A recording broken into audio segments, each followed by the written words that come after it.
Nahiya naman kayo sa inyong kapwa Pilipino. Binastos pa nila ako. What is the law and what Pakinggan ng proceeds of the illegal drug trade ng Duterte. The law enforcement, the highest law enforcement official being head of PNP. Yeah. Now you're hiding the scoundrel, the fugitive. There were talks inside Camp Bagong Diwa na meron daw $5 million bounty sa ulo ni Ramil Madriaga. And allegedly, parang sinasabi, this is coming from somehow connected sa mga Duterte. Wait lang, meron bang ganyan? Tingin mo ba, sige sabihin na natin first time mo to narinig, pero tingin mo ba kailangan seryosohin ito? Depende pa din kung saan ano yung sources niya.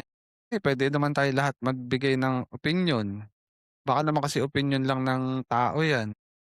Sino source? Dapat malaman din natin yan.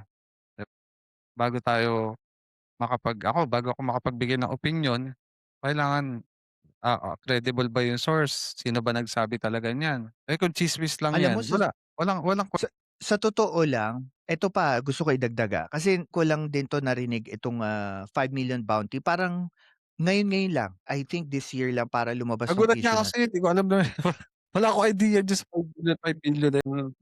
for some reason. Pero I think the only issue is this. Doon sa 5 million bounty na yon, sino magpapatunay?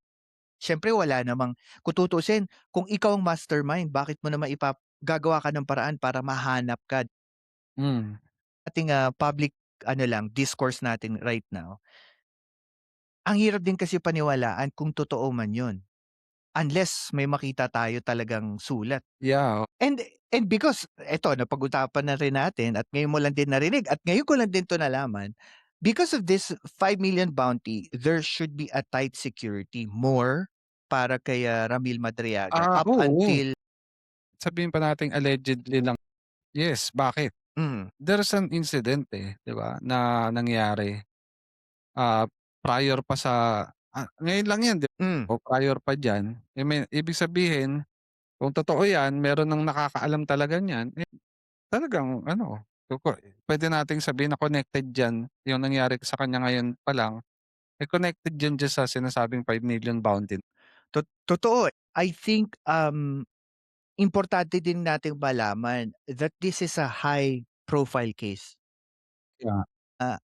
Ang connected dito is the sitting Vice President of the Philippines, which is the most highest political seat ngayon sa bansa natin. Correct. Hindi lang ang pinag-uusapan natin mga Duterte, I think yung mga maaaring masangkot. Kasi parang yun yung sinasabi nila eh. Sinasabi din ni Attorney Palad na hindi lang si Sara Duterte na andoon kahit doon sa Blue Book.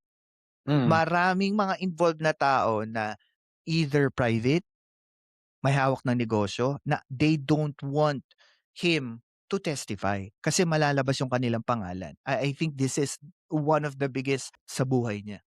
Baka nga makakita pa tayo ng ano dun kongresista 'di ba? Hindi po pwede kasi 'di ba halos 'di ba halos lahat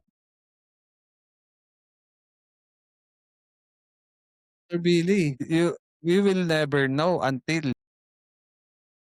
oo. Kasi 'di ba naalala mo yung yung paglabas ng mga kontratista? 'Di ba nag-i-issue yan? Lumalabas na hindi lang pala panahon ni BBM.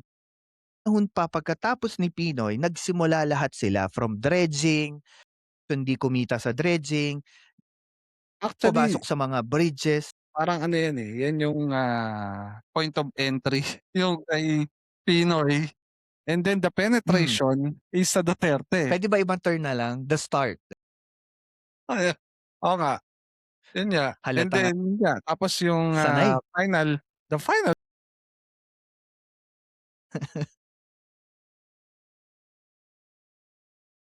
parang Tama. gano'n.